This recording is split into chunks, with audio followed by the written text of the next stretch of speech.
संस्कृत भाषा को आसानी से सीखें। हमारे चैनल को लाइक और सब्सक्राइब जरूर करें। विद्यार्थियों, मैं रत्नदेव शास्त्री आप सभी का स्वागत करता हूं अपने YouTube channel Divya ध्वनिदा Sanskrit classes में। और आज हम दूसरे पाठ की दूसरी कक्षा पढ़ने जा रहे हैं, जहां पर हमने 4 श्लोक पढ़ लिए थे। 5वां श्लोक है यहाँ पर कि जल बिंदु निपातेन क्रमशः पूरयते घट स हेतु सर्व विद्यानां धर्मस्य च धनस्य च। श्लोक है ये।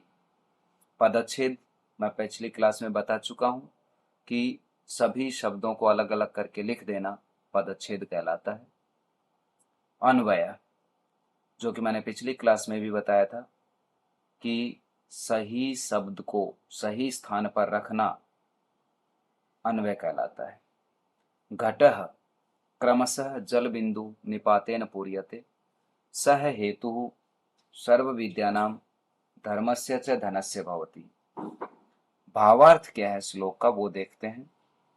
भावार्थ कहता है कि यथा, जिस प्रकार से, निरंतरम लगातार, जलस्य बिंदुनां पतनेन, जल की बिंदुओं के, जल की बूंदों के पतनेन गिरने से, रिक्तः घट अपि, खाली घड़ा भी, पूर्णः भवति, पूरा हो जाता है, भर जाता है। तथैव, ठीक उसी प्रकार से, जीवने, जीवन में, निरंतरम लगातार, अभ्यासेन अभ्यास करते रहने से, सामान्य अपि मानव, एक सामान्य मनुष्य भी, सर्व प्रकारकम ज्ञानम धर्मम धनम च लभते, सभी प्रकार के ज्ञान को, धर्म को और धन को प्राप्त कर लेता है। इस श्लोक का भाव था ये, जो कि एक घड़े का उदाहरण देकर के समझाया गया है कि जिस प्रकार से घड़ा, खाली घड़ा नल के नीचे रख दिया जाए और उस नल में से बूंद गिरती रहे तो वो घड़ा धीरे धीरे करके भर जाता है, ठीक वैसे ही एक सामान्य व्यक्ति भी निरंतर अभ्यास करता रहे तो वो सभी प्रकार के ज्ञान को, धर्म को और धन को प्राप्त कर लेता है। ये श्लोक का भाव था। मैं दोबारा कर देता हूं इसको। कहते हैं यथा, जिस प्रकार से, निरंतरम लगातार, जलस्य बिंदुनाम पतनेन, जल की बूंदों के गिरते रहने से, रिक्त अपि घटः, खाली घड़ा भी, पूर्णः भवति, पूरा हो जाता है, भर जाता है। तथैव, उसी प्रकार से, जीवने निरंतरम, जीवन में लगातार, अभ्यासेन अभ्यास करते रहने से, सामान्य अपि मानव, एक सामान्य सा मनुष्य भी, एक साधारण व्यक्ति भी, सर्व प्रकारकम ज्ञानम धर्मम धनम च लभते, सभी प्रकार के ज्ञान को अर्थात विद्या को, धर्मम धर्म को और धनम च धन को, लभते प्राप्त कर लेता है। अगला श्लोक देखते हैं। यह पठति लिखति पश्यति परिपृच्छति पंडितान् उपाश्रयति तस्य दिवाकर किरणैः नलिनी दलमिव विस्तारिता बुद्धि। श्लोक दिया गया है ये। पदच्छेद देख लीजिए इसका, बिल्कुल अलग अलग शब्द करके लिख दिए गए हैं। अब अन्वय पे आते हैं। अन्वय क्या है? यह पठति लिखति पश्यति परिपृच्छति पंडितान् उपाश्रयति च तस्य बुद्धिः दिवाकर किरणैः नलिनी दलम इव विस्तारिता भवति। भावार्थ है इसका कि अस्माभिः, हमें, आत्म विकासाय, अपने आत्म विकास के लिए, सर्वथा, पूरी तरह से, पूर्ण रूप से, श्रेष्ठ जनई सह संगति ही, अच्छे लोगों के साथ संगति, वासश्च कर्तव्य, और वास करना चाहिए अर्थात रहना चाहिए। अर्थात हमें, अस्माभिः, हम सभी को, आत्म विकासाय, अपने विकास के लिए, अपनी आत्म विकास के लिए, हमेशा अच्छी तरह से, सर्वथा पूर्ण रूप से, श्रेष्ठ जनई सह, अच्छे लोगों के साथ में, संगति ही, संगति करनी चाहिए, और वासश्च कर्तव्य, उन्हीं के साथ रहना चाहिए। यतो ही, क्योंकि, यह जो निरंतरम पठति, लगातार पढ़ता रहता है, अर्थात स्वाध्यायम करोति, स्वाध्याय करता रहता है। स्वाध्याय का मतलब किसी भी प्रकार की पुस्तकों को, अर्थात अच्छी पुस्तकों को आप पढ़ते रहो, अर्थात खाली समय जब भी मिलता है अच्छी पुस्तकों का अध्ययन करना स्वाध्याय कहलाता है। यतो ही, क्योंकि यह निरंतरम पठती, जो निरंतर लगातार पढ़ता रहता है अर्थात स्वाध्याय करता रहता है। लिखति, लिखता रहता है। पश्यति, देखता रहता है। विविधान प्रश्नान करोति, और अनेक प्रकार के प्रश्न करता है। स्वस्य, अपने, प्रश्न करने से मतलब स्वस्य संशयम दूरी करोति, अपने संशय को, अपने संदेह को दूर करता है। ज्ञानी जनानाम आश्रये, अर्थात समीपे तिष्ठति, और ज्ञानी लोगों के पास में, विद्वान लोगों के पास में, पढ़े लिखे लोगों के साथ में तिष्ठति, रहता है, अर्थात उनके आश्रय में रहता है, उनके पास में रहता है। तस्य बुद्धि ही तथैव वर्धते, उसकी बुद्धि तथैव वर्धते, उसी प्रकार बढ़ती जाती है। यथा सूर्यस्य किरणैः, जैसे सूर्यस्य किरणैः, सूर्य की किरणों के द्वारा, कमलम, कमल का फूल, पूर्णतया विकसितम भवति, पूर्ण रूप से विकसित हो जाता है। अर्थात इसका भाव क्या हो गया कि जो मनुष्य आत्म विकास चाहता है उसे हमेशा अच्छे लोगों की संगति करनी चाहिए, हमेशा पढ़ते रहना चाहिए, लिखते रहना चाहिए और अनेक प्रकार के प्रश्न करते रहना चाहिए, जिससे कि उसका संशय, उसका संदेह दूर होता रहे। अच्छे लोगों के पास में रहना चाहिए, क्योंकि और जिस प्रकार से सूर्य की किरणों के द्वारा एक कमल का फूल पूरी तरह विकसित हो जाता है, पूरी तरह खिल जाता है, ठीक उसी प्रकार से उस व्यक्ति को जो कि अपना विकास चाहता है, अच्छे लोगों के पास में बैठना चाहिए। अगला श्लोक देखते हैं। कहता प्रिय वाक्य प्रदानेन सर्वे तुष्यन्ति जन्तवः, तस्मात् तदेव वक्तव्यम, वचने का दरिद्रता। पदच्छेद सभी शब्दों को अलग अलग करके रखा गया है। अन्वय हो गया इस श्लोक का कि सर्वे जन्तवः प्रिय वाक्य प्रदानेन तुष्यन्ति, तस्मात् तदेव वक्तव्यम, वचने का दरिद्रता। अंत में प्रश्नवाचक चिन्ह लगा दिया गया है, तो यहाँ पर प्रश्न पूछा गया है अन्वय के साथ में। भावार्थ क्या है इसका?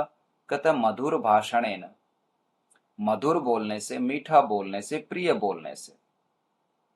सर्वे अपि प्राणिनः, सारे के सारे प्राणी, जीव जंतु, अस्माकं सर्वाणि मित्राणि, और हमारे सभी मित्र, माता पिता, भ्राता, भाई इत्यादयः प्रसन्नाः भवन्ति, इत्यादि प्रसन्न हो जाते हैं। अर्थात मधुर भाषण करने से, मीठा बोलने से सर्वे अपि प्राणिनः, सभी प्राणी, अस्माकं सर्वाणि मित्राणि, हमारे सभी मित्र, माता पिता, भ्राता, माता पिता और भाई इत्यादि सभी लोग प्रसन्न होते हैं, खुश होते हैं।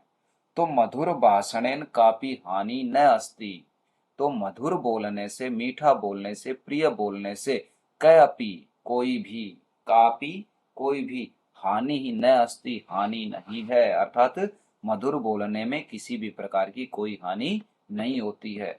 अतः इसलिए सर्वदा मधुर भाषणम एव करणीयम, इसलिए हमेशा मधुर भाषणम एव करणीयम, मधुर भाषण ही करना चाहिए। अर्थात इसलिए हमेशा मधुर ही बोलना चाहिए, मीठा बोलना चाहिए, प्रिय बोलना चाहिए।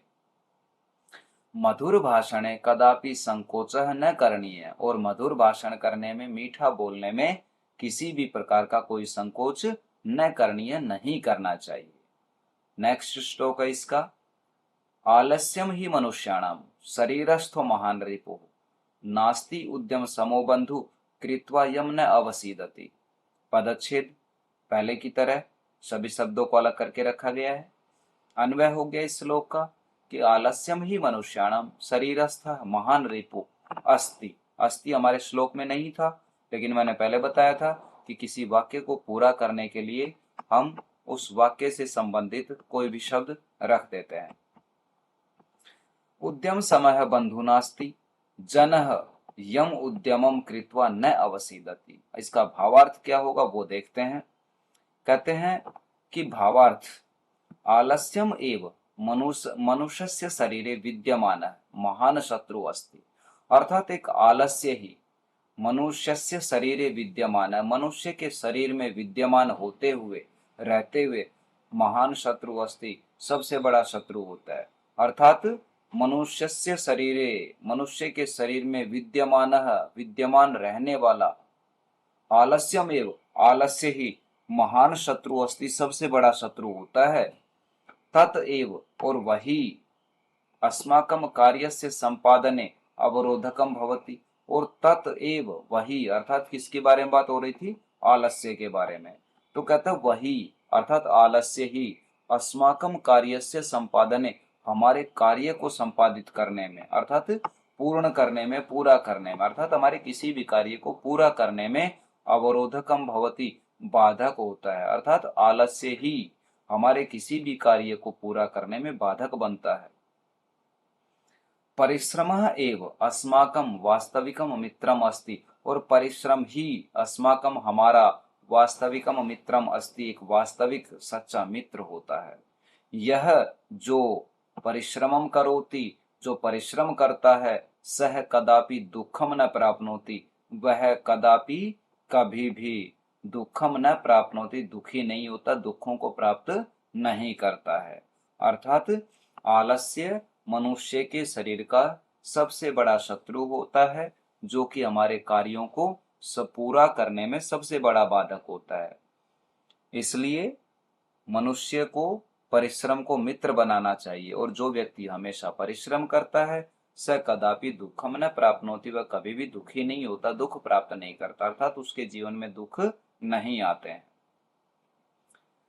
अष्टादश पुराणेषु व्यासस्य वचनद्वयम् परोपकारः पुण्याय पापाय परपीडनम्। इस पाठ का अंतिम श्लोक कहते हैं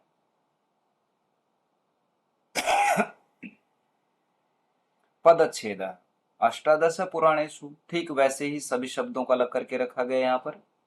अन्वय क्या हो गया श्लोक का? कहते हैं अष्टादश पुराणेषु व्यासस्य वचनद्वयम् अस्ति परोपकारः पुण्याय और पापाय परपीडनम, परपीडनम पापाय च भवति। भावार्थ है इस श्लोक का कि महर्षेः वेद व्यासस्य अष्टादश पुराणानां सारः वचन द्वये अस्ति। महर्षि वेद व्यासस्य, वेद व्यास के अष्टादश पुराणानां 18 पुराणों का सार वचन द्वय अस्ति, दो ही बातों में है। अर्थात महर्षि वेदव्यास के लिखे हुए अष्टादश पुराणानाम 18 पुराणों का जो सार है, भाव है, वो वचन द्वय अस्ति, दो ही बातों में आ गया, दो ही बातों में लिख दिया गया। परेशान उपकारेण पुण्यम भवति, कि दूसरों के उपकार करने से, परेशान दूसरों का, उपकारेण उपकार करने से, पुण्यम भवति, पुण्य की प्राप्ति होती है। और परेशान पीडनेन, दूसरों को परेशान करने से, पापम भवति, पाप होता है। अस्माभिः सर्वदा परोपकारः करणीय, इसलिए हमेशा, सर्वदा हमेशा, अस्माभिः हमें परोपकारः करणीय, परोपकार करना चाहिए। अन्येषां पीडनम कदापि न करणीयम, और दूसरों को परेशान कदापि, कभी भी न करणीयम, नहीं करना चाहिए। कहता है अतः अस्माभिः, इसलिए हमें हमेशा, सर्वदा परोपकारः करणीय, परोपकार करते रहना चाहिए। अन्येषां पीडनम कदापि न करणीयम, दूसरों का पीड़न, दूसरों को कष्ट कदापि न करणीयम, कभी भी नहीं देना चाहिए। ये पाठ आपको यहाँ तक कैसा लगा, कितना समझ में आया, मुझे कमेंट करके जरूर बताएं। धन्यवाद।